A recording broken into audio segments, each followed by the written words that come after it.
বললেন, না, ওটাকে বদলে দিয়ে কাজ নেই।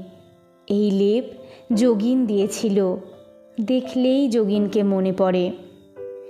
যোগিনের মৃত্যু হলে নরেন্দ্রনাথ বলেছিলেন, কড়ি খসল, এবার ধীরে ধীরে বর্গাও সব খসে পড়বে।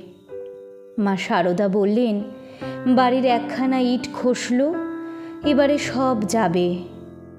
স্বামী যোগানন্দ ছিলেন ঈশ্বরকোটি মহাপুরুষ। মা বলেছেন, কৃষ্ণ সখা গান্ডীবী ছিলেন তিনি, ধর্মরাজ্য স্থাপনের জন্য নরলীলার সাথী।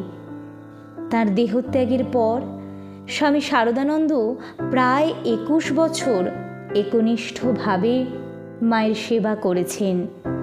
মা বলতেন, শরৎ আর যোগিন, এ দুটি আমার অন্তরঙ্গ।